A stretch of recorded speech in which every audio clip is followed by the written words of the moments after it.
ರೈತ ಬಾಂಧವರಿಗೆ ಪ್ರಗತಿ ಚಾನಲ್ಗೆ ಆತ್ಮೀಯವಾದಂಥ ಸ್ವಾಗತ. ರೈತರಿಗೆ ಇವತ್ತಿನ ಇದೊಂದು ವಿಡಿಯೋದಲ್ಲಿ ರೈತರೇ ಇಂದಿನ ತೊಗರೆ ಕಾಳಿನ ಬೆಲೆಯನ್ನು ನೋಡಿಕೊಂಡು ಬರೋಕ್ಕಿಂತ ಮುಂಚೆ ಹೊಸದಾಗಿ ಯಾರು ಯೂಟ್ಯೂಬ್ ಚಾನಲ್ ನೋಡ್ತಾ ಇದ್ದರೆ ಚಾನಲನ್ನು ತಪ್ಪದೆ ಈಗಲೇ ಸಬ್ಸ್ಕ್ರೈಬ್ ಆಗಿ.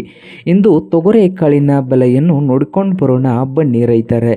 ಇಂದು ವಿಜಯಪುರದಲ್ಲಿ 7,000 ರೂಪಾಯಿದಿಂದ 7,400 ರೂಪಾಯಿವರೆಗೆ ಒಂದು ಕ್ವಿಂಟಲ್ಗೆ ಅಂದಾಜು ಬೆಲೆಯನ್ನು ಹೊಂದಿದೆ.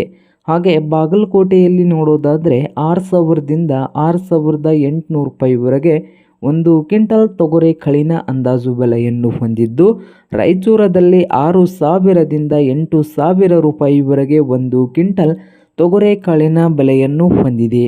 ಹಾಗೆ ನೋಡೋದಾದರೆ ಸೊಲ್ಲಾಪುರದಲ್ಲಿ ಒಂದು ಕ್ವಿಂಟಲ್ಗೆ ತೊಗರೆ ಕಾಳಿನ ಬೆಲೆ ನೋಡೋದಾದರೆ 5,000ದಿಂದ ಹಿಡ್ಕೊಂಡು 7,600 ರೂಪಾಯಿವರೆಗೆ ಬೆಲೆಯನ್ನು ಹೊಂದಿದ್ದು, ಕಲಬುರಗಿಯಲ್ಲಿ ಒಂದು ಕ್ವಿಂಟಲ್ಗೆ 6,500ದಿಂದ 8,000 6,500ದಿಂದ 8,000 ರೂಪಾಯಿವರೆಗೆ ಕಲಬುರಗಿಯಲ್ಲಿ ಒಂದು ಕ್ವಿಂಟಲ್ ತೊಗರೆ ಕಾಳಿನ ಬೆಲೆಯನ್ನು ಹೊಂದಿದೆ ನೋಡಿ ರೈತರೇ.